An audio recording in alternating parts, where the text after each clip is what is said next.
The stagecoach lurched to a stop, throwing up a cloud of red dust that settled on everything like a shroud.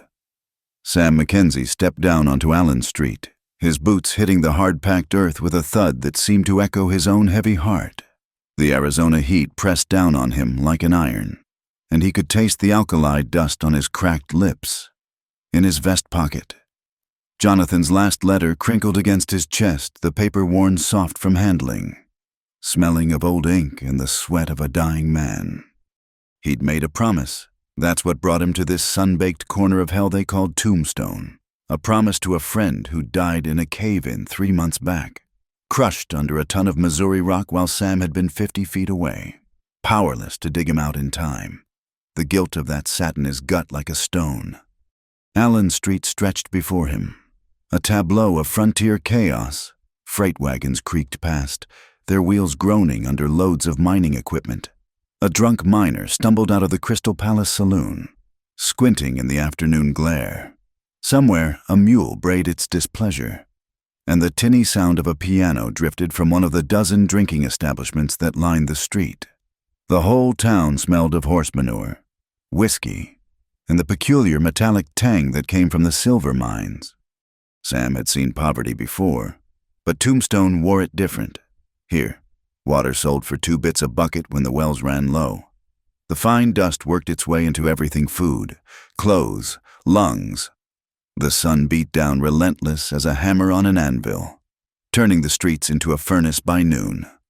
Signs hung crooked on false front buildings, advertising everything from beds no bugs guaranteed to teeth pulled, reasonable rates.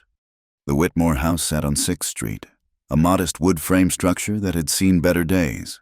The paint, probably white once, had been scoured to gray by wind and sand. Sam stood before the door, his hand raised to knock, heart beating an uneven rhythm. He'd faced down claim jumpers and survived a Comanche raid, but the prospect of binding his life to a stranger, a woman he'd never laid eyes on, made his mouth go dry as cotton. The door opened before he could knock. Clara Whitmore stood in the doorway, and she was nothing like the delicate flower Jonathan had described. Her hair, brown as desert earth, was pulled back in a practical bun. Her dress, dark blue calico, was clean but faded, the hem showing careful mending. Her hands, Sam noticed hands first. They told you everything about a person bore the small scars of needle pricks and the calluses of real work. But it was her eyes that held him gray as a storm sky, direct as a rifle shot. "You'd be Sam Mackenzie," she said, not a question. "Yes, ma'am." He fumbled with his hat, suddenly aware of the trail dust on his clothes, the week's growth of beard on his jaw. "Come in before you let all the cool air out." She stepped aside, and he entered the relative dimness of the house. It was sparse but clean, everything in its place. A rocking chair by the window, a small table with 2 chairs, a bookshelf with a dozen well-worn volumes. The kitchen area occupied one corner, with a wood stove that radiated heat even though no fire burned. She poured coffee from a blue enamel pot, the liquid black as sin and probably twice as strong. "Sit," she said, gesturing to a chair. She moved with economy, no wasted motion, like someone who'd learned not to squander energy in this harsh climate. They sat across from each other, the table between them like a negotiating line. Sam pulled out Jonathan's letter, smoothed it on the scarred wood surface. "Your brother, he asked me to... that is, his dying wish was..." The words tangled on his tongue. "That you marry me." Clara's voice was steady as her gaze. "He wrote me about it too, said you were a good man who'd keep your word." Sam shifted in his chair. "Miss Whitmore, I want to be straight with you. I came here because I owed Jonathan my life twice over, but I won't pretend this is anything more than honoring a debt." She nodded, taking a sip of her coffee. "I appreciate honesty. Mr. Mackenzie, let me be equally frank. I'm 28 years old, which makes me a spinster by most folks' reckoning. I keep books for 2 of the shops in town, rent out my father's carpentry tools, and know my way around a shotgun well enough to discourage the drunks who think a woman alone is easy prey. She set down her cup with a decisive click. I don't need rescuing. Then why agree to this? Sam asked, genuinely curious now. Because Jonathan was my only family, and his last letter made it clear this mattered to him. Because a woman alone in a mining town faces certain persistences that a married woman doesn't. And because, she paused, seeming to choose her words. Because I'm practical enough to know that two people working together have better odds than one working alone. Sam studied her face, beginning to understand that Jonathan had seen his sister through a veil of brotherly protection. This wasn't some wilting Eastern miss who'd faint at the sight of blood. This was a woman who'd carved out a life in one of the roughest towns in the territory. Can you handle being married to someone who's not a delicate flower? Clara asked, and there was a hint of challenge in her voice, maybe even a trace of bitter humor. Despite himself, Sam felt the corner of his mouth twitch. Reckon I can manage. They discussed terms like the business arrangement it was. Separate sleeping quarters unless they decided otherwise. Shared household duties. He'd work, she'd continue her bookkeeping. No promises of love, no pretense of romance. Just two people honoring a dead man's wish and making the best of it. We should see Reverend Miller, Clara said finally. No point in delay. Sam nodded, though something in his chest tightened. He found himself murmuring the phrase that had haunted him all the way from Missouri. To honor a dead friend's will. He married the woman he'd never met. He'd thought it would be a burden. Now, looking at Clara's steady gray eyes, he wondered if Jonathan had known something Sam didn't. 3 days, Clara said suddenly. Take 3 days to be certain. This is permanent, Mr. Mackenzie. Once done, I won't abide a man who runs. If you're going to leave, do it now, not after we've spoken vows. Sam stood, settling his hat back on his head. 3 days, then. He moved toward the door, then turned back. That coffee's strong enough to float a horseshoe. Weak coffee's a waste of water, she replied, and he could have sworn he saw amusement flicker in her eyes. Outside, the late afternoon sun slanted across the street, painting everything in shades of gold and rust. The sounds of tombstone, the creak of wagons, the clink of bottles. The distant sound of a hammer on anvil seemed suddenly less foreign. Sam walked back toward the boarding house where he'd taken a room, dust devils swirling around his boots. 3 days to decide, but something in him already knew he'd stand before Reverend Miller come Sunday. Maybe it was duty that brought him here, but watching Clara move through her small, neat house with such self-contained grace, he'd felt something besides obligation. Not love, that was too large a word for what stirred in him, but respect, certainly, and curiosity about what kind of marriage could grow between two people who started as strangers bound by a dead man's will. The fear that had ridden with him from Missouri was still there, but smaller now, manageable. He'd faced worse things than marriage to a strong woman, and if Clara Whitmore could face marriage to a rough miner she'd never met, the least Sam Mackenzie could do was meet her courage with his own. The wedding took place on a Tuesday morning, quick as a tooth pulling and about as romantic. 2 witnesses dragged in from the street a freight hauler named Dutch Pete and Mrs. Garrison from the boarding house stood sweating in the small church while Reverend Miller rushed through the ceremony. He had a funeral to perform at noon. Clara wore her mother's wedding dress, let out at the waist and taken up at the hem. The ivory silk had yellowed with age, but she'd pressed it careful and mended a tear in the sleeve. Sam had bought a new shirt from Goldwater's store, crisp white cotton that felt stiff against his neck. He'd blacked his boots until they shone, though the left one still showed a crack across the toe. The vows were simple, no flourishes.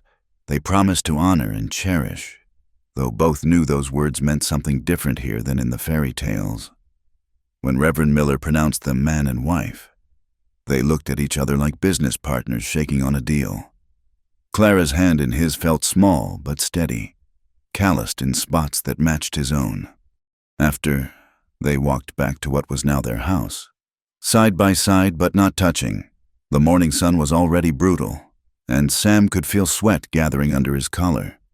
A few folks nodded as they passed. Word traveled fast in Tombstone, but most were too busy with their own struggles to pay much mind to another hasty wedding. The house felt different with his things in it. His spare shirt hanging on a peg, his shaving kit on the washstand, his bedroll laid out in the small room that had been Jonathan's. Clara had cleared it out beforehand, packed her brother's belongings into a trunk that now sat in the corner like a wooden gravestone. They established routines, quick as soldiers setting camp. Clara took the kitchen. She knew where everything was and how to make the wood stove behave. Sam checked the roof, reinforced the door frame where it had started to sag, adjusted the windows to close tight against the sand. They divided the water hauling, the wood chopping, the dozen daily tasks that kept a household running in the desert. That first night, they sat across from each other at supper beans and cornbread. Nothing fancy. The silence stretched between them like a taut rope. "The cornbread's good," Sam offered. "My mother's recipe, though she had eggs and milk to work with." Clara pushed a bean around her plate. "In Tombstone, you learn to make do." They retired to their separate rooms as the moon rose. Sam lay on the narrow bed, listening to the house settle around him. Through the thin walls, he could hear Clara moving about, the whisper of fabric, the creak of floorboards. Outside, a coyote yapped in the distance, and the wind scraped sand against the windows. It felt strange and familiar at once, like wearing another man's coat that happened to fit. Clara proved herself at the market within days. She could haggle the price of flour down by a nickel, knew which vendors watered their molasses, kept a running tally in her head that never wavered. She traded mending work for salt and coffee, patched a shop owner's trousers in exchange for credit. "You've got a head for figures," Sam observed, watching her update her ledger by lamplight. "Numbers don't lie," she said without looking up. "People do, but numbers stay true." Sam found work at the Good Enough mine by the end of the week. The foreman, a Welshman named Davies, took one look at Sam's hands scarred and thick from years underground and hired him on the spot. The pay was $3 a day, good money when silver prices held steady. The work was familiar, the taste of rock dust, the weight of the pick, the constant awareness that the mountain wanted to take back what men had stolen from it. Sam ate his noon meal with the other miners, hardtack and dried beef, washed down with water that tasted of metal. He kept to himself mostly, still feeling his way in this new town. Evenings developed their own rhythm. Clara would read from her small collection of books poetry, sometimes, or stories from Harper's Weekly when she could get a copy. Sam would work on his tools, sharpening his pick, mending his boots with patient stitches. The house would grow quiet except for the turn of pages and the rasp of whetstone on steel.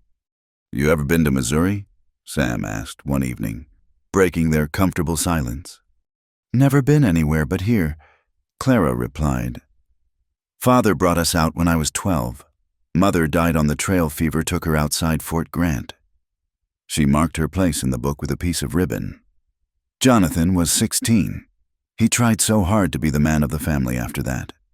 Sam understood then why Jonathan had worried so about his sister. In his mind, she'd stayed that 12-year-old girl who had lost her mother in a strange land. "Tell me about Missouri," Clara said, and Sam found himself talking about green fields and summer storms, about rivers that ran year-round and trees so thick you couldn't see the sky. She listened with the attention of someone who'd lived her whole adult life surrounded by rock and sand. Their first real test came when Mrs. Holcomb from down the street made a pointed comment at the well about marriages of convenience and how they weren't hardly proper. Clara's spine went stiff as a ramrod, but she just smiled, pleasant as pie. "Convenient is when a husband comes home safe each night and a wife keeps a good house," she said, her voice sweet enough to pour on flapjacks. "Seems proper enough to me." Sam, who'd been fixing a loose board on the well housing, felt something warm spread through his chest. That evening, He brought home a handful of desert marigolds he'd spotted on the walk from the mine. They weren't much scraggly things that grew despite the drought, but Clara's face lit up as she arranged them in a tin cup on the table. They learned each other in small ways. Clara liked her coffee before dawn. Sitting by the window to watch the sky lighten, Sam discovered she had a temper quiet but fierce when a merchant tried to cheat her on a fabric order. He stepped in to loom over the man, all 6 feet of miner's muscle, and the matter resolved itself quick. "I could have handled him," Clara said after. "I know," Sam replied, "but you don't have to handle everything alone anymore." She looked at him then, really looked, and something shifted in her expression. "Neither do you." A thunderstorm rolled through one October night, rare as gold in the desert. The rain hammered the tin roof like bullets, and lightning lit the room in stark flashes. They sat together in the main room, neither mentioning that the storm made sleep impossible. Clara brewed tea, precious tea saved for special occasions, and they watched the water run down the windows in sheets. "We need rain barrels," Sam said. "Catch what we can while it's falling." Mrs. Martinez has some old ones she might sell," Clara offered. Her husband was a cooper before the lung fever took him. They planned improvements like that, small steps toward something that might last, not grand dreams, but practical things: a better lock for the door, lime wash for the walls to keep the bugs down, maybe a few chickens if they could build a coop that would keep the coyotes out. The storm passed, leaving the air clean and cool. The next morning, the desert bloomed with tiny flowers that appeared like magic after rain. Sam and Clara stood on their front step, looking out at the transformed landscape. "Beautiful," Clara murmured. "Yeah," Sam agreed, though he found himself looking at her profile instead of the flowers. The morning light caught the auburn in her hair, showed the fine lines starting around her eyes from squinting in the sun. Not beautiful like a painted lady or a young girl fresh from the East. Beautiful like this land, stark and strong and surprising. They'd been married 3 weeks. It felt like 3 months and 3 minutes all at once. The wedding had been quick and businesslike, but what was growing between them slow and careful as a desert plant putting down roots that was something else entirely. Sam still slept in his separate room, Clara in hers. But the space between them had shrunk from a chasm to a creek, something that might be crossed when the time was right. For now, it was enough to stand together in the morning cool, watching the desert wake up, knowing they'd face whatever the day brought as partners. Maybe that wasn't the romance of storybooks, but it was real as the ground beneath their feet, solid as the walls they were building around their shared life. Tombstone by day was a symphony of labor, the steady ring of hammer on anvil from the blacksmith shops, the creak and groan of ore wagons heading to the mills, the shouts of teamsters wrestling stubborn mules through the rutted streets. By night, it transformed into something wilder: fiddle music spilling from the saloons, laughter sharp as broken glass, the occasional gunshot that made folks pause mid-conversation before shrugging and moving on. Clara had lived here long enough to navigate both versions of the town. When the widow Patterson's roof started leaking after a rare cloudburster, Clara was there with Sam in tow, organizing the neighbors to help. She climbed up on that roof herself, skirts tucked up practical, hammer sure in her hand. Sam watched her directing the men where to nail the patches, measuring and marking like she'd been doing it all her life. "Your wife's got more sense than most men I know," Tom Brennan said, wiping sweat from his brow. Sam felt pride warm his chest. "She does at that." It became clear that Clara was something of a fixture in their neighborhood. When the Ramirez boy came down with fever, she was there with willow bark tea and cool cloths. She knew which herbs helped with birthing pains, how to set a broken finger, where to find prickly pear fruit when a child needed something sweet. The women trusted her, and in a town where doctors were drunk more often than sober, that trust meant survival. At the mine, Sam kept his head down and his wits sharp. He'd learned to read the rock, to feel when the earth was shifting mood. Some of the younger miners took chances, following veins deeper than was wise. ignoring the timber that groaned like a living thing. Sam stuck to the safer sections, even if it meant less silver in his pay envelope. He had someone to come home to now. The other miners noticed. Mackenzie won't take the deep shifts anymore. They said, some called it yellow. But the older hands understood. A man with nothing to lose made different choices than a man with a reason to see sundown. 3 cowboys, drunk on rot-gut whiskey and their own meanness, came banging on the door one night. Sam was still at the mine, working a late shift to make up for time lost to a cave-in that had closed the main tunnel. Clara heard them outside, voices rough with liquor and intent. She didn't panic, moving quiet as a shadow. She took the shotgun from its place by the door, checked the loads, and stepped out onto the porch. The moonlight caught on the metal barrels as she rested the gun across her lap, casual as if it were a piece of sewing. "Evening. Gentlemen," she said, voice steady as a preacher's. "You boys seem to be at the wrong house." They blustered and swayed, making crude suggestions about what a woman alone might need. Clara just sat there, thumb on the hammers, letting the silence stretch. Something in her stillness, in the easy way she held that gun, cut through their whiskey fog.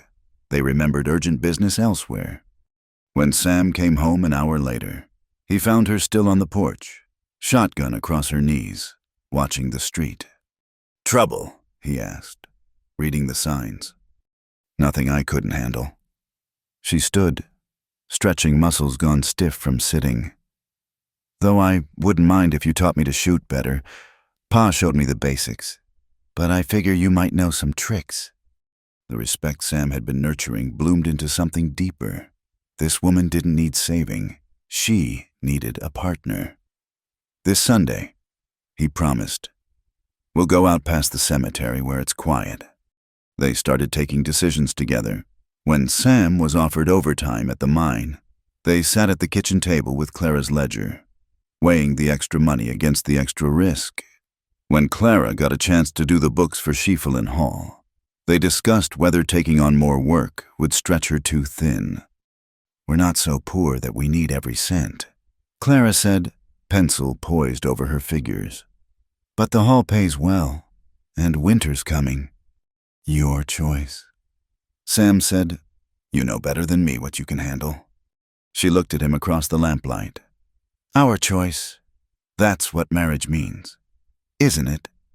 These small touches, a hand on a shoulder when passing in the kitchen, fingers brushing as they reached for the same cup, began to feel less accidental. Sam found himself looking forward to evening, to the sound of Clara's voice reading aloud while he worked leather or wood. Clara discovered she slept better knowing Sam was just beyond the wall, his solid presence a comfort against the lawlessness that prowled Tombstone's nights. October bled into November, the heat finally breaking into something bearable. The desert transformed in autumn, not the riot of color Sam remembered from Missouri, but subtle changes, the greasewood turning silver gray, the ocotillo dropping its leaves to stand like skeletal fingers against the sky. Hawks circled on thermals above the Dragoon Mountains. And at night, the coyotes sang closer to town as prey grew scarce. News came that shook Sam from his growing contentment. A letter from Colorado, water-stained and 2 weeks old, told of another cave-in at the Matchless Mine. 8 men dead, including 2 he'd worked alongside in his wandering years. He sat at the table, the letter trembling in his hands, seeing too clearly how easily it could have been him in that dark, crushed space. "What is it?" Clara asked, setting down her mending. He showed her the letter. She read it through, then reached across to cover his hand with hers. "I'm sorry. Were they good friends?" "Good men," Sam said. "Murphy had 6 children. Kowalski was saving to bring his wife from Poland." The waste of it sat bitter in his throat. That night, Clara made a quiet suggestion. "Maybe you should prepare some things. In case—" She didn't finish, but he understood. In case the mountain claimed him too. In case she needed to leave quick. It was practical, unsentimental, and somehow that made it more touching than any declaration. They spent the next evening assembling what Clara called her emergency kit money saved in a tin, important papers, a traveling dress that wouldn't show dust.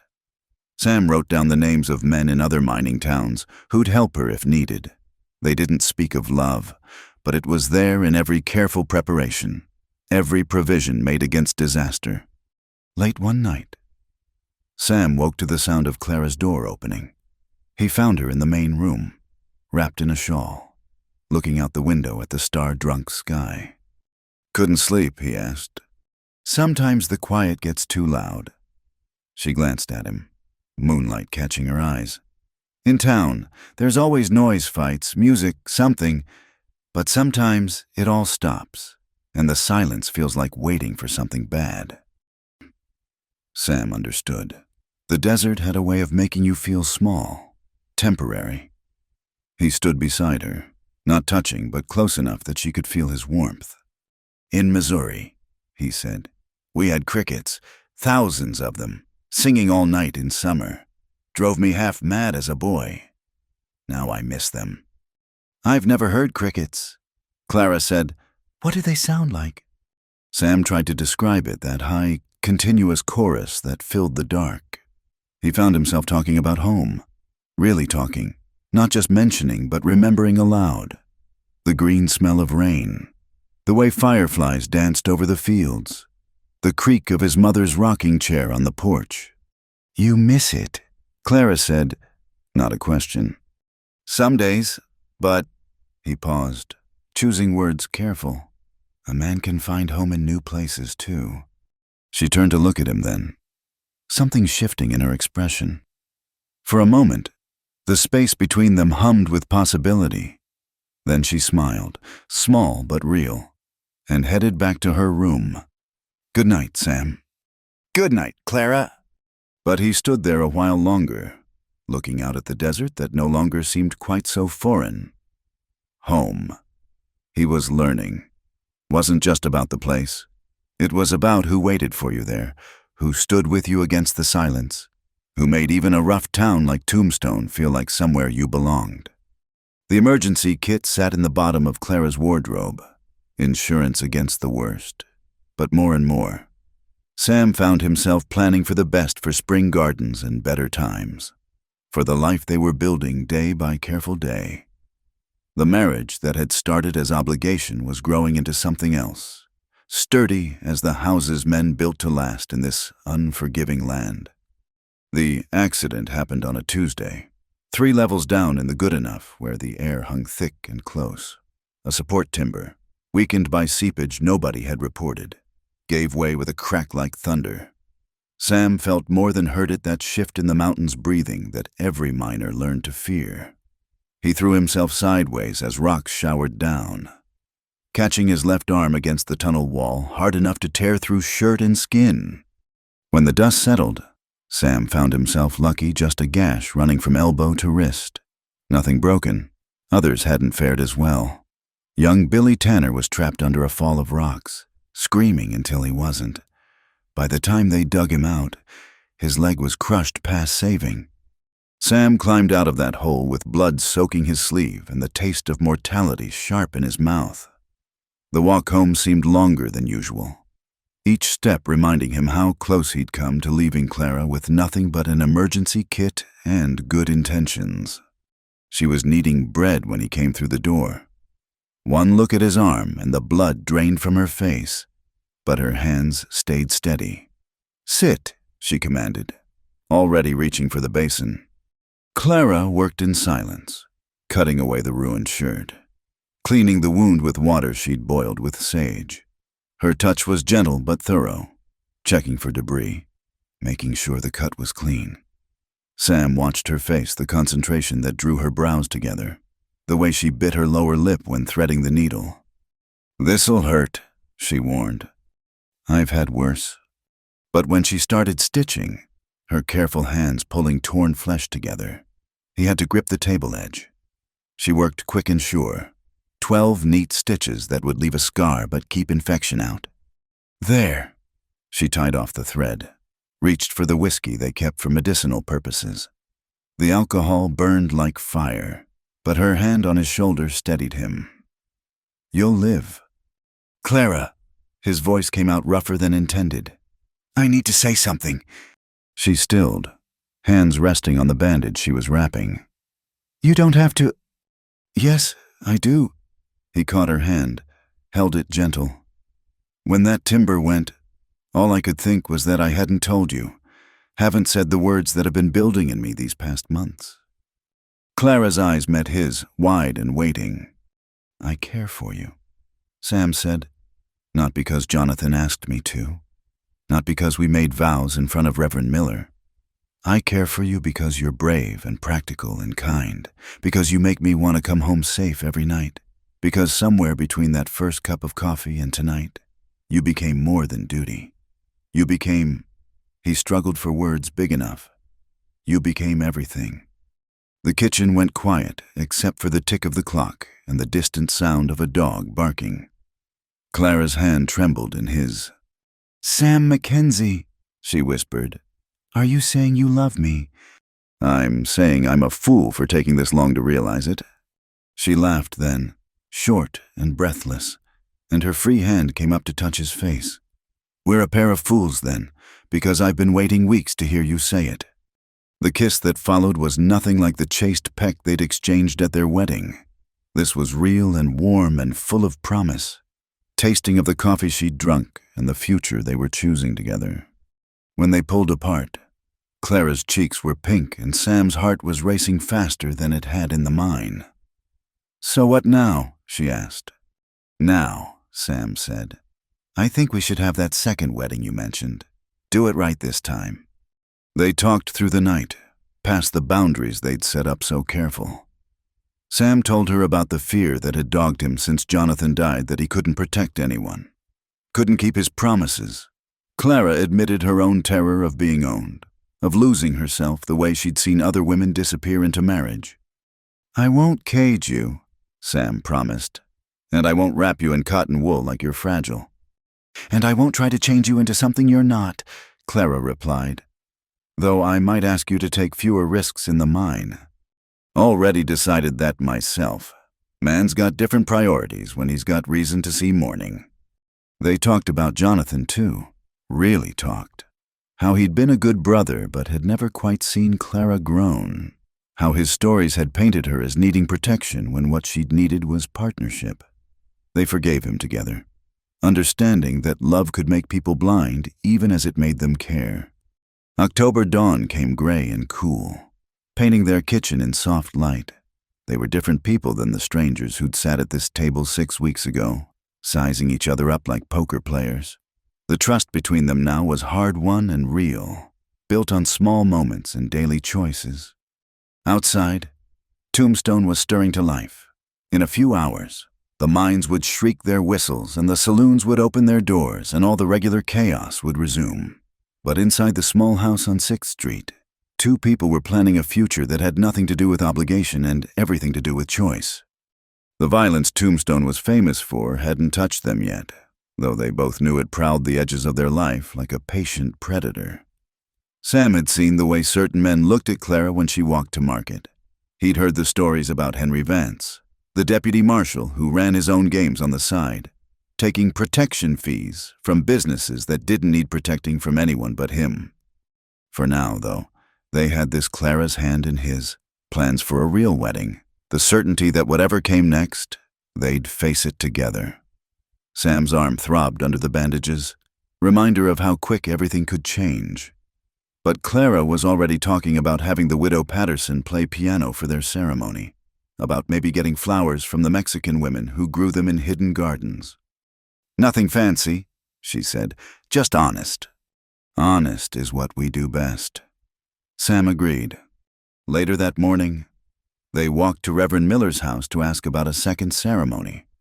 The Reverend's wife, a sparrow of a woman with knowing eyes, smiled when she heard their request. "Happens more than you'd think," she said. "Folks marry for all sorts of reasons, then find love sneaking up on them when they're not looking." They set the date for the following Sunday. Word spread as word always did in Tombstone, and by evening, Half the neighborhood knew that the Mackenzies were getting married for real this time. Mrs. Holcomb, who'd made the snide comment about convenience marriages, stopped Clara at the well. "Heard your news," she said, expression sour as month-old milk. "Good news travels fast," Clara replied, sweet as pie. "Some folks might say you're making a spectacle." Clara straightened, water bucket in hand. "Some folks might mind their own business and be happier for it." Sam, watching from the porch, felt that warm pride again. His wife, truly his wife, now in heart as well as law, didn't need defending. But he'd stand with her anyway, because that's what partners did. That night, they sat on the porch despite the chill, watching stars pierce the desert sky one by one. Sam's arm ached, but it was a good ache, reminder that he'd survived to have this moment. "No regrets?" Clara asked. "Only that it took a falling rock to knock sense into me." She leaned against his good shoulder, solid and warm. "Jonathan would be happy, I think, maybe not for the reasons he expected, but happy all the same. To honor a dead friend's will." Sam murmured. He married the woman he'd never met. She was nothing like he feared. "And everything he needed," Clara finished. The coyotes called from the hills, and somewhere a guitar played a Mexican love song, sad and sweet. Tomorrow would bring its own challenges, the mine, the town, the struggle to build something lasting in a place that devoured the weak. But tonight, they had this each other, the stars, and the knowledge that the love could grow even in the hardest ground, if you tended it right. Winter came to Tombstone like a miser, grudging and mean. The temperature dropped 20 degrees overnight, and the wind that screamed down from the dragoons cut through wool coats like they were made of paper. Worse, the silver market crashed. News from San Francisco said the banks were calling in loans, and the price per ounce dropped so low it barely paid to dig it out of the ground. The good enough cut shifts first, then wages, then men. Sam kept his job by virtue of experience and a willingness to work for $2.50 a day instead of $3. Half the miners weren't so lucky. They stood in clusters outside the shut gates, breath fogging in the cold morning air, talking about heading to Colorado or Montana, where copper was still paying. "It'll come back," the foreman said. "Silver always does." But bills didn't wait for markets to recover. Clara expanded her sewing work, taking in mending from anyone who could pay. She worked by lamplight until her eyes burned, patching the worn clothes of miners' wives who couldn't afford new. The calluses on her fingers grew thick as Sam's. $1 for a dress hem, 2 bits for a torn pocket, she'd tell customers. Prices that barely covered thread, but 2 bits here and there added up, and they needed every cent. Sam found extra work where he could loading freight wagons before dawn, mucking stables when the hostler's back gave out. His spine ached constant, and some mornings he could barely straighten up, but he'd kiss Clara goodbye and head out into the cold, because that's what you did when someone counted on you. The worst came during a 3-day sandstorm in December. The wind howled like something alive and angry, driving grit through every crack and seam. They had to tie wet cloths over their faces just to breathe inside the house. The chickens they'd bought in better times huddled in their coop, feathers ruffled against the assault. On the second night, with the wind shrieking and the house groaning, they sat close together at the table, sharing their meager supper, watered soup and day-old bread. "We could leave," Clara said quietly. "Head somewhere the work's better." Sam considered it. Other towns, other mines, the endless drift from strike to strike. "Is that what you want?" "I want us to survive." She met his eyes steady. "But I also want a home, roots, something that's ours." "Then we stay, weather it out." She nodded, and they finished their soup in companionable silence while the storm raged outside. Henry Vance chose their lowest moment to come calling. The deputy marshal appeared at their door on a bitter evening, badge gleaming and gun prominent on his hip. He had a face like spoiled meat, soft and unhealthy looking, with eyes that never stayed still. "Ms. Mackenzie," he said, touching his hat brim. "Heard your husband's been taking odd jobs around town." "Times are hard," Clara replied, not inviting him in. "Indeed they are, which is why I'm here to help." His smile was oil on water.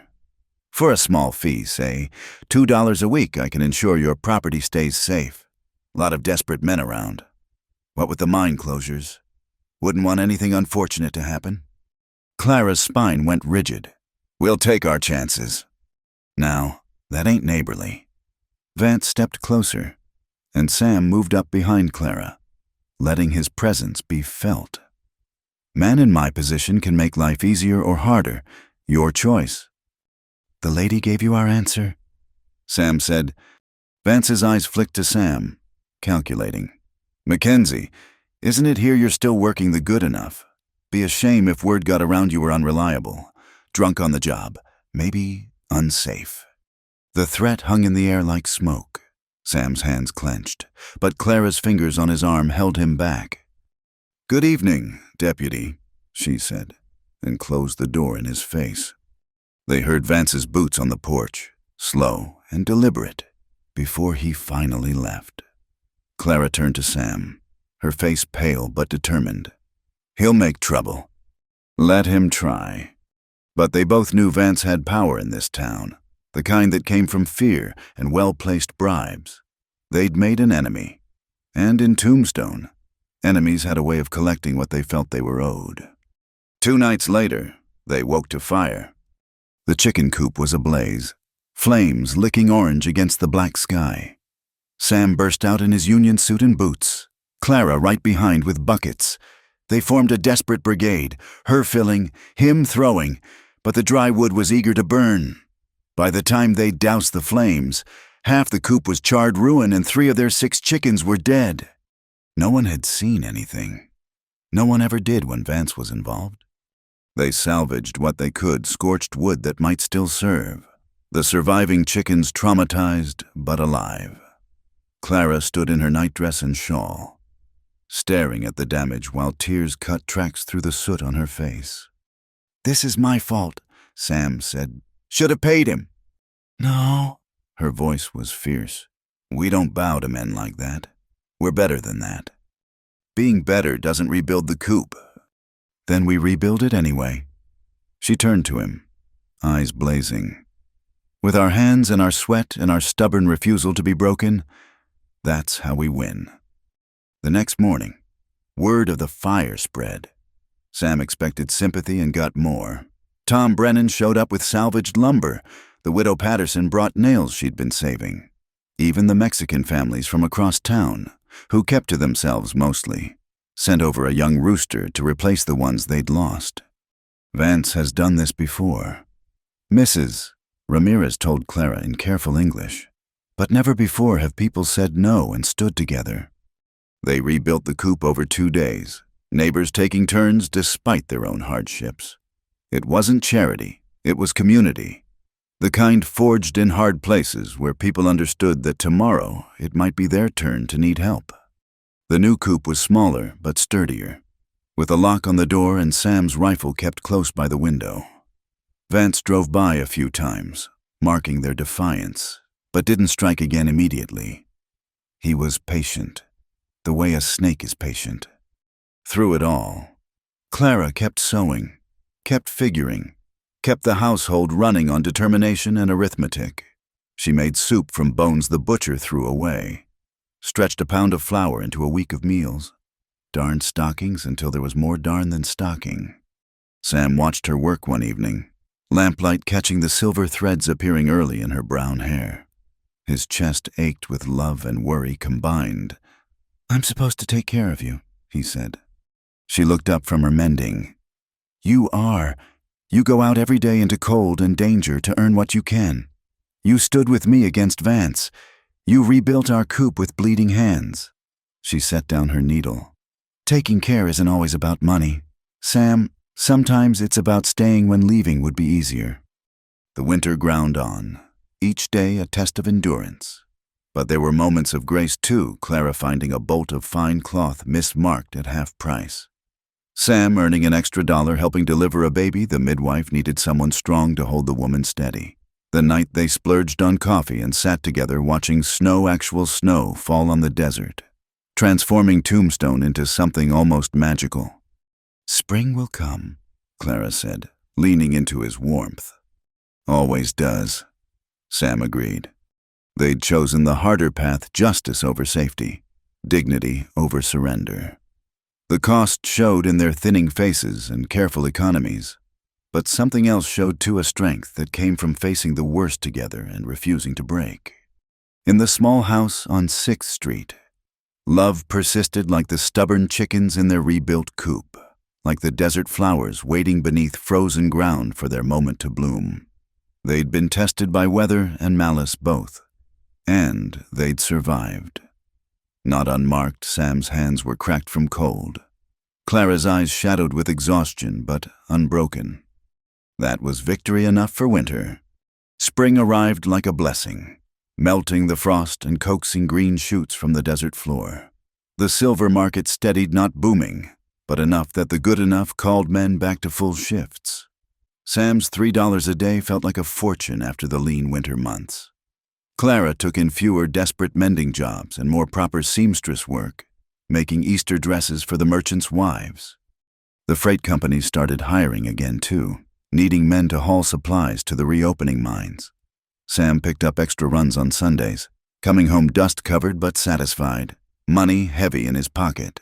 They paid off winter debts first, then began saving proper, not just for emergencies, but for something more. It was after one of these freight runs that everything shifted. Clara had been feeling poorly for a week, tired in a way that sleep didn't cure. When Sam found her retching behind the house one morning, his first thought was bad meat or the water that sometimes went brackish. "I'll fetch the doctor," he said, alarmed by her pallor. "No need."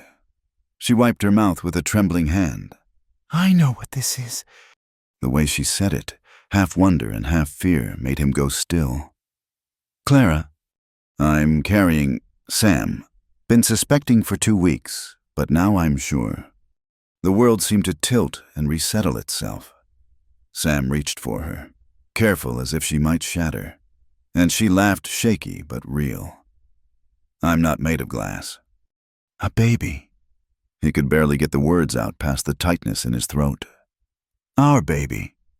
They stood there in the morning light, holding each other while chickens pecked around their feet and life went on as ordinary as ever. Except everything had changed. The joy of it warred with terror. Childbirth in Tombstone was a gamble with rough odds. They'd both attended too many funerals for women who died bringing life into the world, buried with their babies or leaving motherless children behind, and raising a child here. With the violence and the dust, and men like Vance prowling the edges, the challenges loomed like mountains. But that night, as Clara figured expenses in her ledger and Sam mended harness leather, they began to plan, not grand dreams, but practical things. A cradle, Sam could build it. Cloth for diapers, Clara would watch for remnants. A fund for the doctor when the time came. "We'll need better water." Clara said, "Can't trust what comes from the common well for a baby." "I'll dig us a proper cistern," Sam promised. "Deep enough to hit the sweet water." The news spread as all news did in their neighborhood. The women gathered around Clara with advice and hand-me-downs, while the men slapped Sam's back and made the usual jokes about sleepless nights ahead. Even crusty Tom Brennan carved a wooden rattle from mesquite, presenting it gruff and embarrassed. But good news traveled to bad ears too. Harlan Pike had set up his gambling operation in the back of Hafford's saloon, dealing faro and poker to miners eager to lose their wages. Where Pike went, trouble followed. Rigged games, watered whiskey, and men who'd break your fingers if you complained. Vance had thrown in with him, providing protection that mainly meant looking the other way. The trouble started small. Pike's men would jostle Clara at the market, making comments just loud enough to hear.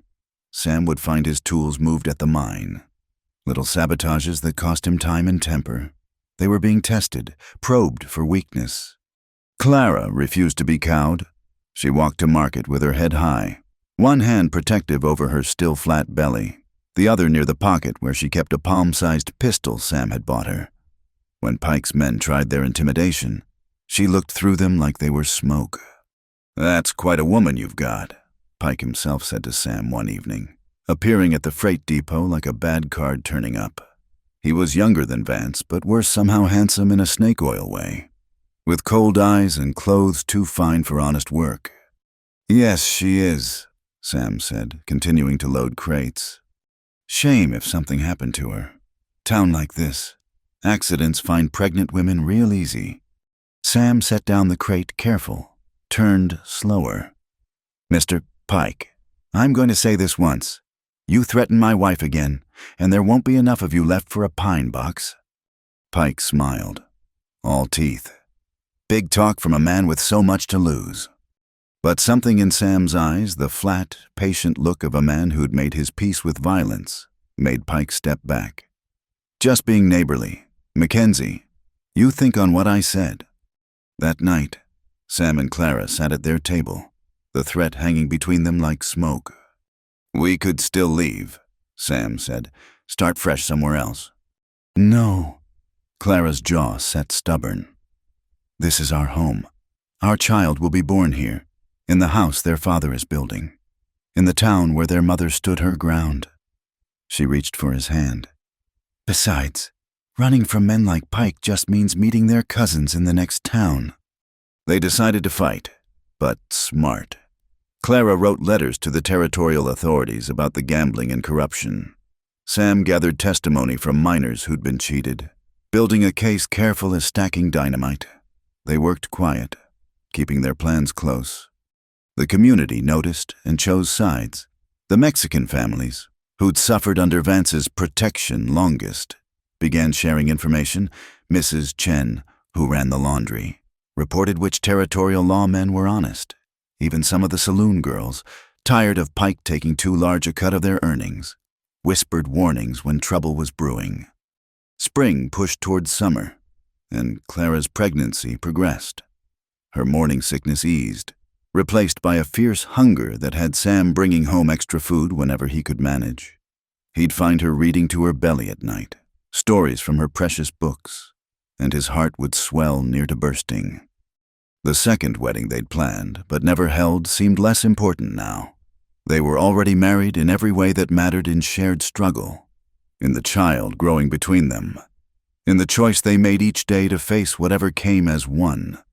"I never thanked Jonathan proper," Sam said one evening, watching Clara work tiny stitches into what would be a baby's gown. "For what?" "For knowing better than I did what I needed."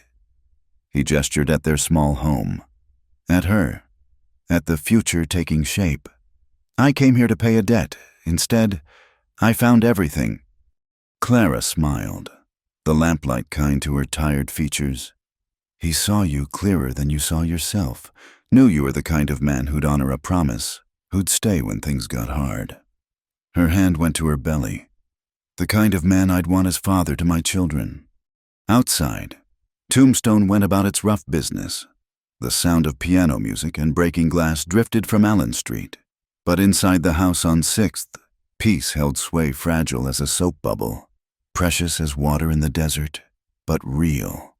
They'd survived winter and Vance's malice. Now Pike circled like a buzzard, waiting for weakness. The territorial law was slow to move, and violence hung in the air like storm clouds. But they had each other, their coming child, and a community that had chosen to stand with them. It wasn't much against the forces arrayed before them, but then David had faced Goliath with less, and sometimes the righteous found a way to prevail. They'd know soon enough which way their story would turn.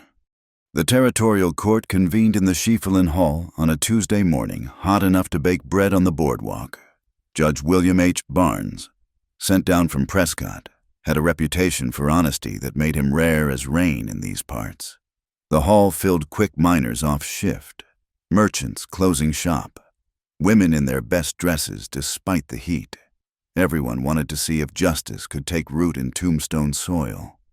Clara sat in the witness section, 5 months along now, and showing despite the loose dress she'd sewn special for the occasion. Her hands rested calm on her ledger. But Sam could see the tension in her shoulders. He wanted to be beside her, but witnesses had to sit separate.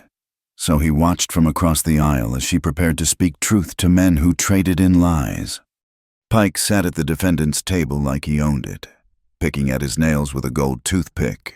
His lawyer, brought in from Tucson, had slick hair and a voice like oil poured over gravel. Vance lounged in the gallery, badge prominent, trying to catch the eye of witnesses who might be persuaded to forget what they knew. The prosecutor, young, earnest, and clearly out of his depth, called Clara first. She rose careful, one hand supporting her back, and made her way to the stand. The bailiff held out the Bible, and her I do rang clear as a bell. Mrs. Mackenzie, the prosecutor began. Please tell the court about the night of December 15th. Clara's testimony came steady and precise. She told about the fire, about finding boot prints that matched a pair Pike's man wore, about the smell of kerosene that didn't come from their lamp oil. She presented her ledger, showing the losses down to the penny, transforming their tragedy into undeniable numbers. Pike's lawyer stood, smiled like a snake. Mrs. Mackenzie, isn't it true you've been spreading gossip about my client for months? I've been telling the truth about criminal activities. If Mr. Pike considers truth to be gossip, that's his burden to bear.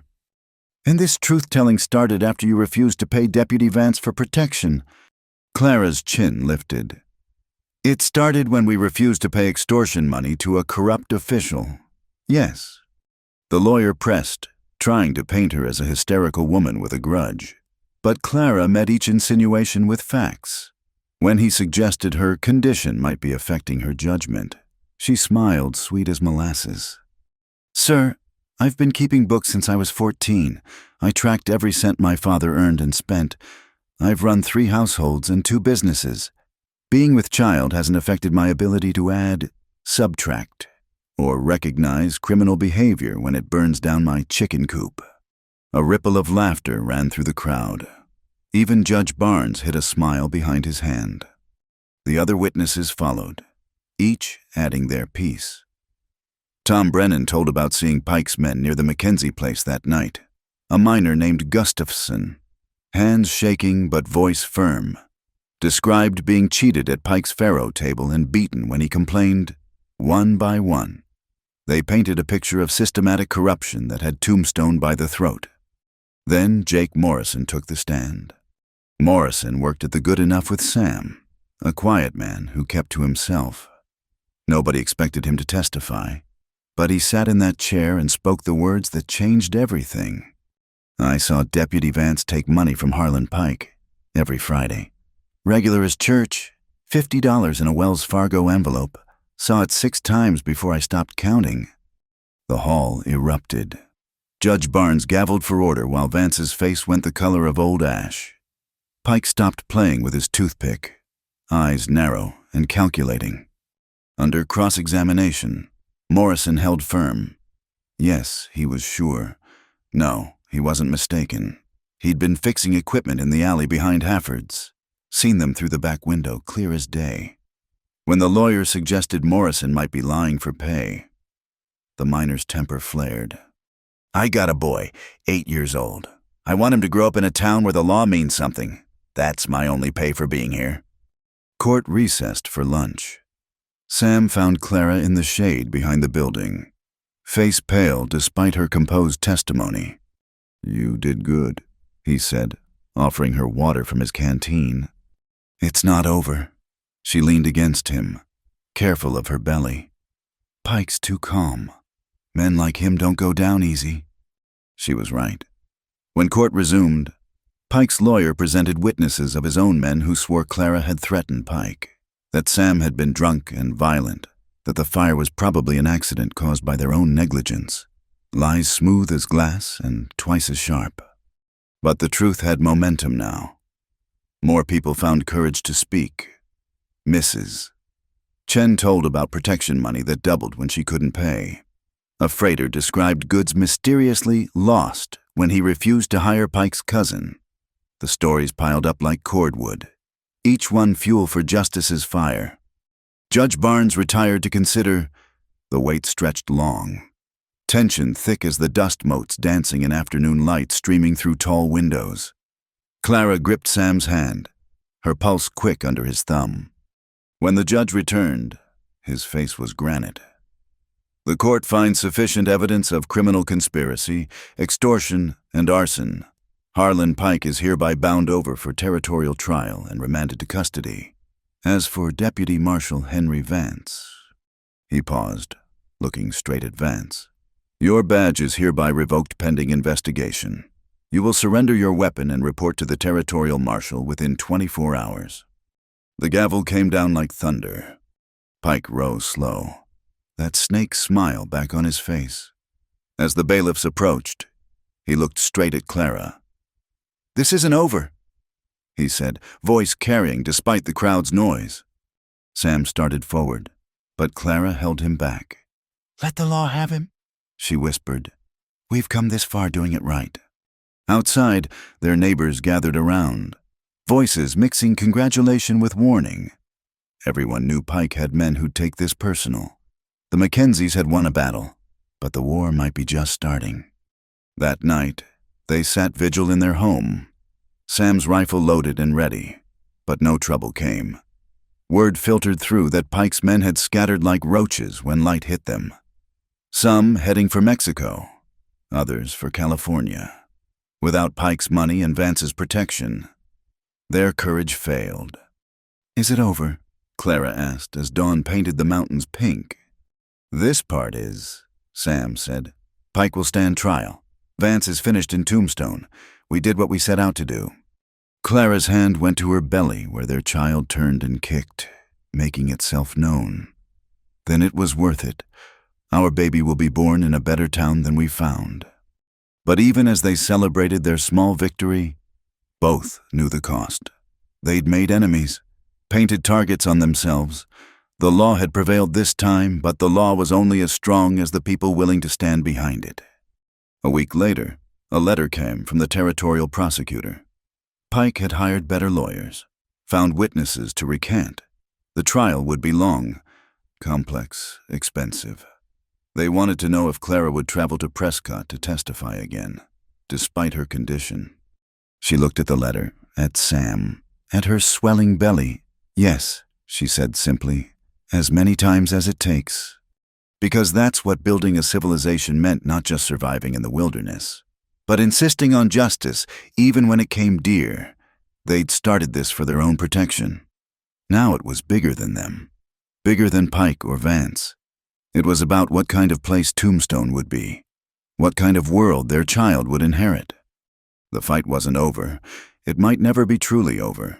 But in the small house on 6th Street, two people who'd started as strangers had found something worth fighting for each other. Their coming child, and the radical idea that right could triumph over might, even in a town built on silver and blood. Clara's pregnancy advanced through the blazing summer, her belly rounding like a melon in the desert sun. The morning sickness had passed, replaced by an ache in her lower back and swollen feet that made even short walks a trial.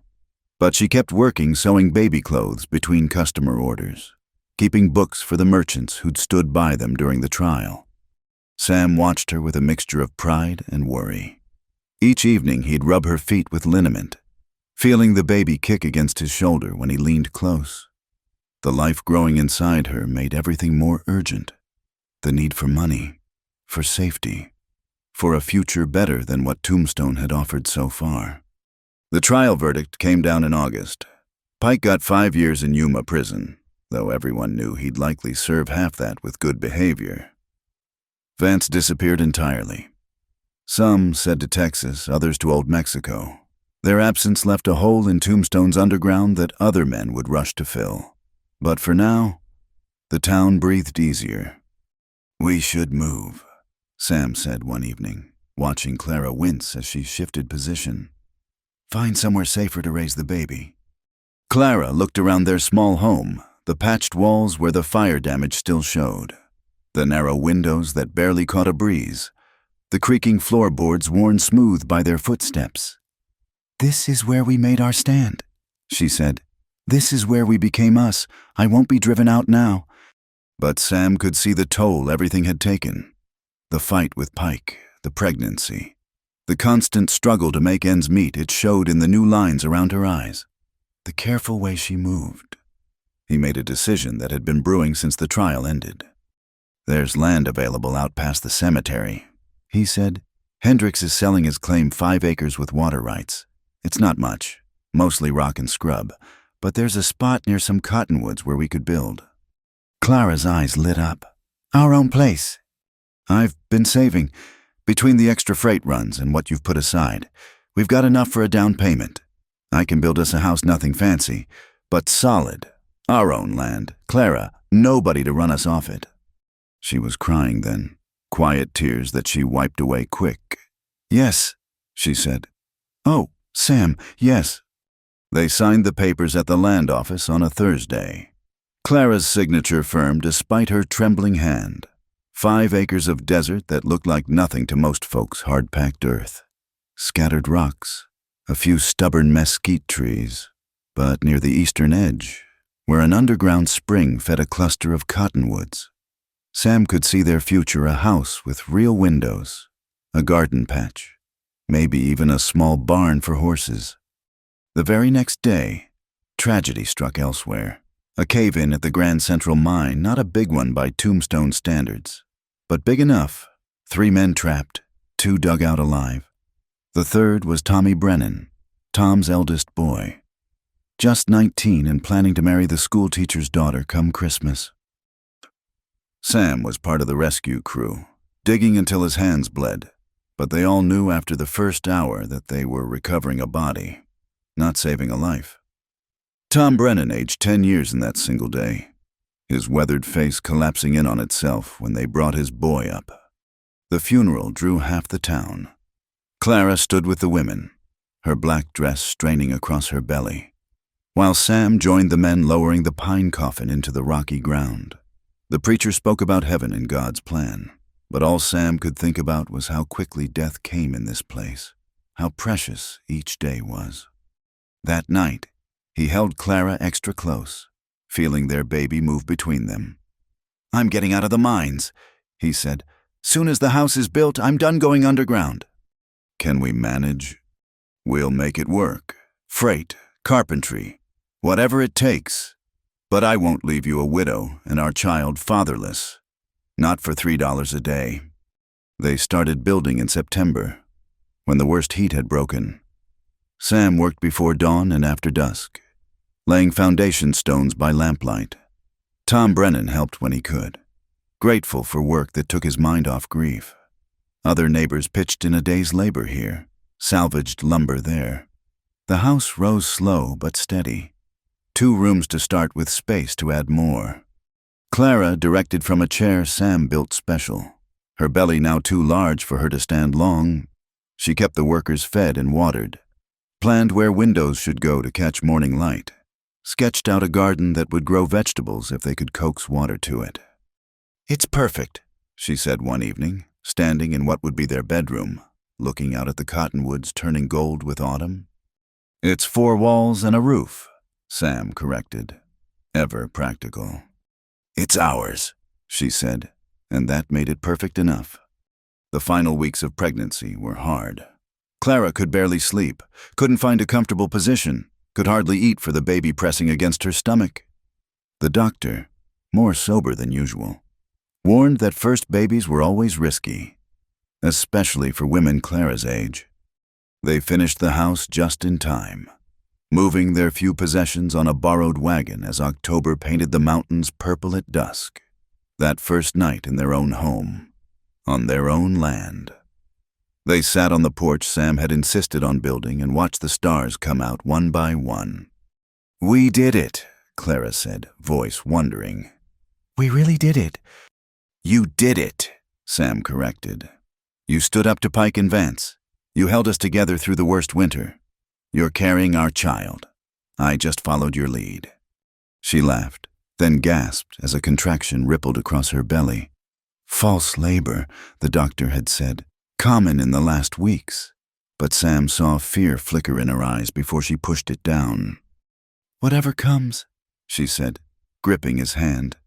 "I'm glad it's with you. Jonathan couldn't have known how this would turn out, but somehow he did. He brought us together." Sam pulled out the letter, Jonathan's last letter, worn soft as cloth now from handling. He'd carried it all this way. From Missouri to Tombstone to this porch on their own land. "Should we burn it?" he asked. "Let the past go." Clara thought, then shook her head. "Keep it. Someday our child will want to know how their parents met, how a dying man's wish became a living love." They went inside as the desert cold crept in, to their new home that still smelled of sawdust and possibility. The baby would come soon, days, maybe a week. After that, new challenges making the land profitable, raising a child in a place that killed the careless, building a life that honored both the living and the dead. But tonight, they had this walls they'd built together, ground they'd fought for, love they'd chosen despite starting as strangers bound by another man's will. It was more than many got, and less than some dreamed. But it was theirs. Sam banked the fire and checked the lock's old habits from town living. Clara arranged and rearranged the baby clothes she'd sewn, nesting instinct strong, outside. Coyotes called from the hills and an owl hooted from the cottonwoods. The desert night wrapped around their small home like a vast blanket. And for the first time since arriving in Tombstone, Sam felt truly settled. Home. The word sat different now, weighted with meaning. Not just a place to sleep, but ground to defend, walls to shelter what mattered most. Tomorrow would bring its own struggles, it always did. But tonight, in this house built by their own hands on land bought with their own sweat, Sam Mackenzie and Clara Mackenzie were exactly where they belonged. The new house stood raw against the desert landscape, board walls not yet weathered gray, tin roof bright as a mirror in the morning sun. The well Sam had dug ran shallow but true, bringing up water that tasted of minerals but ran clear. 6 chickens pecked in their new coop, built twice as strong as the one Pike's men had burned. Every morning, Sam woke to rooster crow and the vast silence that surrounded their 5 acres like a moat. Clara went into labor on a Tuesday night when the moon hung full and white as a communion wafer. The pain started slow, far apart, giving them time to send for Mrs. Holcomb, the same woman who'd once sneered at their marriage but had become an ally after the trial. She arrived with the midwife, Sarah Morrison, whose steady hands had delivered half the babies in Tombstone. "First babies take their time," Sarah said, checking Clara with practiced efficiency. "We've got hours yet. Sam, keep that water boiling and stay out of our way." But Sam couldn't stay away. He paced the porch, wearing a track in the new boards, jumping at every sound from inside. Tom Brennan showed up around midnight with a bottle of whiskey for the waiting, and Reverend Miller appeared at dawn, prayer book in hand. The labor stretched through the night and into the next day. Sam heard Clara's cries grow stronger, closer together, and each one tore at him like claws. This was the gamble they'd made, bringing life into a world that seemed bent on taking it. He thought of Tommy Brennan in his pine box, of all the graves in Boot Hill marked "died in childbirth," and fear sat cold in his gut. Then, as the sun hit noon high, a different cry split the air thin, angry, unmistakably alive. Sam burst through the door to find Clara propped against pillows, hair plastered to her head with sweat, holding a bundle of blankets that moved and wailed. "A son," Sarah announced, washing her hands in the basin. "Healthy and loud as his father when he's riled." Sam approached slow, like the bed might explode if he moved too quick. Clara looked up, exhausted but radiant, and held out the bundle. "Meet Jonathan Samuel Mackenzie."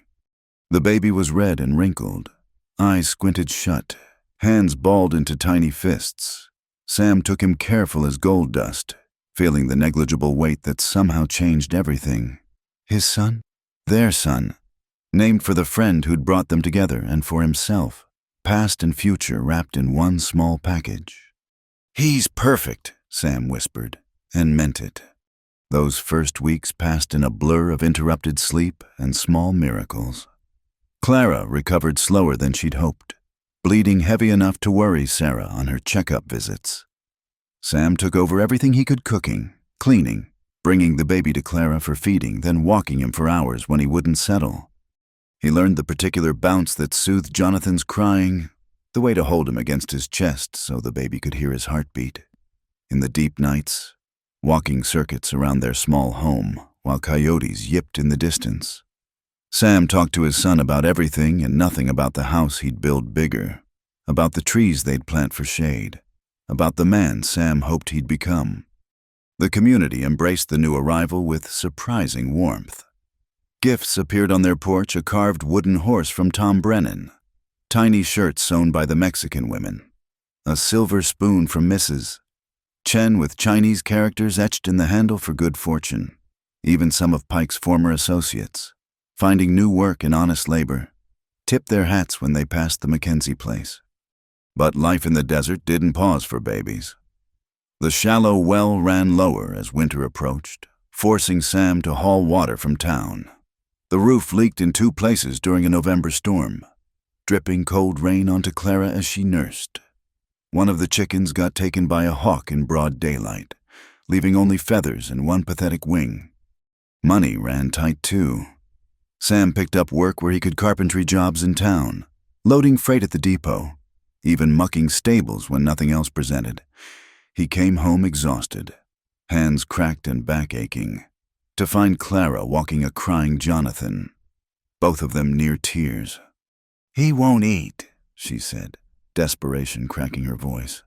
Been fussing all day, and my milk seems wrong, and I don't know what to do. Sam took the baby, felt the fever heat of him, and fear grabbed his throat.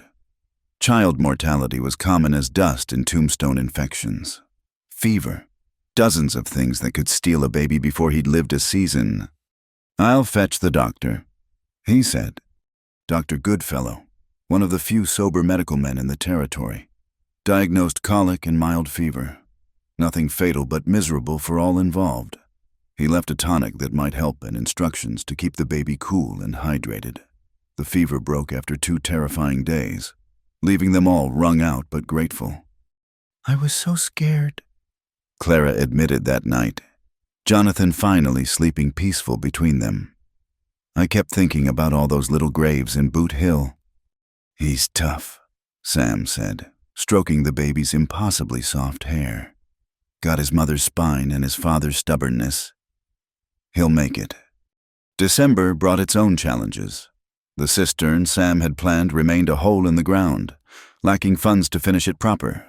They made do with hauled water, rationing careful, washing dishes in a basin and saving the gray water for the struggling garden Clara insisted on planting. But there were grace notes, too. Jonathan's first real smile, gas or not, that made Clara cry happy tears. The morning they woke to find wild roses blooming impossibly on the bush by their door, defying winter and logic both. The evening Sam came home to find Clara sitting in her rocker, reading aloud from one of her books, while Jonathan watched her face with serious baby concentration. He's learning already, she said, smiling at Sam. Going to be smart like his Uncle Jonathan. Christmas arrived modest but warm. They couldn't afford much a small ham, candy from the general store, paper and ribbons saved from better times. But Tom Brennan brought a bottle of good whiskey. The widow Patterson contributed a cake, and half their neighbors stopped by with small gifts and large hearts. They held Jonathan up to see his first Christmas candle, watched his eyes go wide at the flame. Next year we'll have a proper tree, Sam promised. Maybe even presents underneath it. We have presents, Clara said, looking around their small home filled with friends and neighbors, their son healthy in her arms. Everything that matters.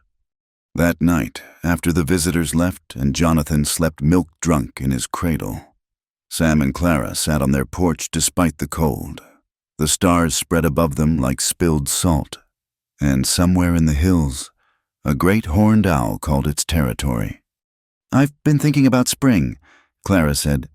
"If we can get the cistern finished, really get water to that back acre, we could grow enough vegetables to sell, maybe get a milk cow if the well holds." Always planning, always looking ahead. Sam loved that about her, the way she saw possibilities where others saw only desert and rock. "We'll make it work," he promised. "Whatever it takes." A year ago, he'd stood at her door, a stranger honoring a dead friend's wish. Now he couldn't imagine life without her, without Jonathan, without this ramshackle start to something bigger than any of them had dreamed. The house needed work. The land fought them at every turn, and money stayed scarce as rain. But they'd built something here, not just walls and a roof, but a family, a future, a place to stand against whatever came next. Jonathan stirred in his sleep, making the small sounds that meant he'd want feeding soon. Clara rose, moving careful but steady, the worst of her recovery behind her. Sam watched her go inside, then looked out at their land, silver washed in moonlight. 5 acres of struggle and possibility. A wife who'd become his partner, his love, his reason for everything. A son who carried 2 names and infinite promise. Not bad for a marriage that started with duty and a letter from a dead man. Not bad at all. The owl called again, and from somewhere closer, another answered. Sam smiled at that even the lonesomest creatures found their match eventually. He rose, checked the locks from habit, banked the fire against the cold, then joined his family inside. Tomorrow would bring new challenges, new worries, new small victories. But tonight, in this house built by their own hands on ground they'd earned with sweat and stubbornness, the Mackenzie family was complete. Years had a way of passing quick in the desert, marked more by subtle changes than dramatic seasons. The railroad finally came to neighboring Benson, drawing business away from Tombstone like blood from a wound. The silver mines played out one by one, first the small claims. Then even the big producers like the Good Enough. Men who'd sworn Tombstone would rival San Francisco packed their families into wagons and headed for new strikes in Montana or Colorado. The Mackenzies stayed. Their house grew with their family, 2 more rooms added when daughter Mary came along. Strong-willed as her mother from the first cry. Then little James, born during a sandstorm that rattled the windows like skeleton fingers. Each child was a victory against the odds, a defiance of the mortality statistics that made frontier life such a gamble. Sam's hands, once suited only for pick and shovel, learned new trades. He built furniture that could withstand the dry air without splitting, fixed wagons for the remaining freight companies, even learned basic blacksmithing from Tom Brennan, who'd given up mining after losing his boy.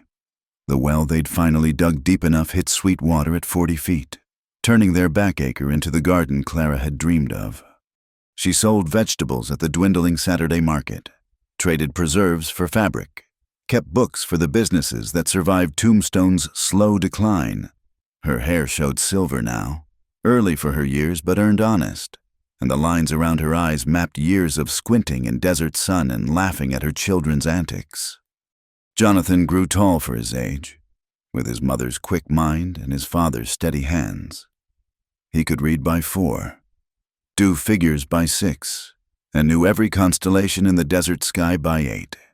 Mary followed him everywhere, chattering nonstop, already showing the negotiating skills that would serve her well in a world that didn't always welcome strong women. Baby James, at 2, was into everything, a cheerful force of destruction that kept them all running. "Tell us again how you met Mama," Mary demanded one evening.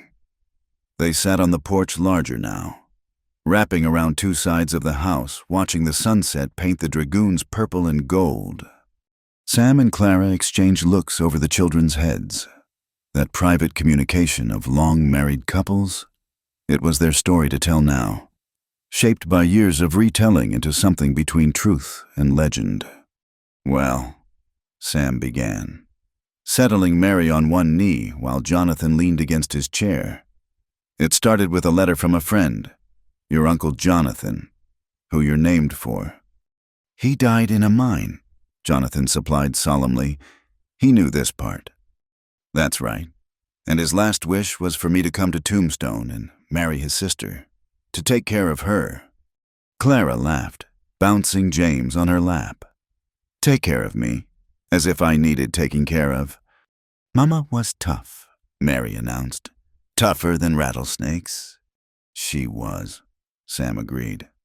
To honor a dead friend's will, I married the woman I'd never met. She was nothing like I feared. What did you fear? Jonathan asked, though he knew this answer too. I feared someone weak, someone who'd need constant protecting in a hard place like this. Instead, I found your mama who could shoot straight, figure numbers faster than a banker, and stand up to bad men without flinching. Tell about the bad men, Mary said, eyes bright with the thrill of danger made safe by time. So they told it, taking turns the fire, the trial, Pike's threats and Vance's corruption. They shaped it careful for young ears, emphasizing courage over violence, justice over revenge. The children had heard it before, but never tired of it. This origin story that explained how they came to be. And then you fell in love, Mary sighed. Romantic at 6. Eventually, Clara said, smiling at Sam. Love isn't always lightning striking. Sometimes it's more like a seed planted, tend it, and one day you look up and there's a tree giving shade. As if summoned by talk of trees, wind rustled through the cottonwoods they'd nursed through 5 dry summers. The sound was music to desert dwellers, promise of water and coolness in a land that hoarded both. Later, after the children were abed, Sam and Clara sat alone on their porch. Ritual of 20 years. The town lights were fewer now, Tombstone shrinking as the mines closed, transforming from boomtown to something quieter, more permanent. Any regrets? Clara asked. Their old question? Sam considered. His back hurt most mornings. Legacy of too many years bent over in tunnels. They'd never be rich, would always scramble some to make ends meet. Their children would grow up with dust in their lungs and horizons too wide for some folks' comfort. None, he said finally. You. Only that Jonathan never got to see this, never knew what his matchmaking brought about. They sat quiet, remembering the young man who'd brought them together with his dying wish. Every Christmas they told the children stories about their uncle, keeping his memory alive in the family he'd helped create without living to see it. The railroad folks are buying up land near Benson, Clara said eventually, offering good prices. You want to sell, start over somewhere else? She was quiet long enough that Sam thought she might say yes. Then she shook her head. This is our ground. Every board of this house, every inch of that garden, we built with our own hands. The children were born here. We made our stand here. She gestured at the vast darkness beyond their lamplight. Besides, someone needs to stay. Keep the stories alive, tend the graves, remember what Tombstone was and what we made it become. Sam took her hand. Work roughened meeting work roughened, fitting perfect after all these years. Then we stay. A coyote called from the hills, answered by another, then another, until the night filled with their wild song. The Mackenzie dogs 2 mutts adopted from travelers passing through pricked their ears but didn't bark, knowing the difference between danger and desert music. When I'm gone, Clara said suddenly, make sure the children know, not just the facts, but the why of it. Why we stayed when leaving would have been easier. Why we fought when accommodating would have been safer. Why we chose each other when we started as strangers. You planning on going somewhere? Sam asked, alarmed. Not for years yet, God willing, but someday. And I want them to understand that love isn't just the feeling, it's the choosing. Every day, choosing to stay, to build, to face whatever comes together. Sam squeezed her hand. They know. They see it every day. Inside, one of the children cried out bad dream or growing pains. Clara rose with the automatic response of motherhood, then paused to kiss Sam's forehead. Don't stay up too late. That fence won't mend itself tomorrow. He watched her go inside, lamplight spilling brief and warm through the doorway. Then he sat alone with the vast desert night, thinking about circles closing and stories continuing, somewhere out there, in booming mining towns and struggling farms. Other couples were starting their journeys, some for love, some for convenience, some for reasons they couldn't yet name. He hoped they'd be as lucky as he'd been, hoped they'd find partners instead of dependents, builders instead of burdens, hoped they'd learn what he and Clara had, that the strongest marriages weren't built on passion alone, but on daily choices, small kindnesses, shared struggles overcome. The lamp burned low. Sam made his final circuit, checking locks, banking the stove, looking in on each sleeping child. Jonathan had kicked off his covers as usual. Mary slept curled tight, fist against her cheek. James sprawled like a starfish, taking up more space than seemed possible for someone so small. Finally, he joined Clara in their bed, fitting himself against her familiar warmth. Tomorrow would bring its challenges. The fence did need mending. The well pump was acting contrary, and the merchants in town were slow to pay for Clara's last vegetable delivery. But tonight, in this house built by their own hands on land bought with their own sweat, Sam Mackenzie fell asleep grateful. He'd come to Tombstone to pay a debt. Instead, he'd found everything: love, family, purpose, home. Not bad for a marriage that started with a letter from a dying friend. Not bad at all. Outside, the desert went about its ancient business. Owls hunted, coyotes sang, and the stars wheeled overhead, marking time in their own vast way. And in a house at the edge of town, two people who'd started as strangers held tight to what they'd built together. Proof that sometimes the best love stories begin with duty and bloom into something deeper than either person could have imagined. The Mackenzie place stood solid against the darkness, windows glowing soft with lamplight, shelter and promise in a hard land, just as it should be, just as it would be, for years to come, as long as there were Mackenzies to tend it and remember why it mattered. Thank you so much for listening to this Wild West love story. I'd love to know where you're enjoying this tale, whether you're listening during your commute, relaxing at home, or perhaps even somewhere out in the wide open spaces that remind you of the Old West. Please subscribe to the From Wild West channel and share your thoughts about Sam and Clara's journey in the comments below. Did their story touch your heart? What part resonated with you most? Let's connect and share our love for these authentic frontier tales together.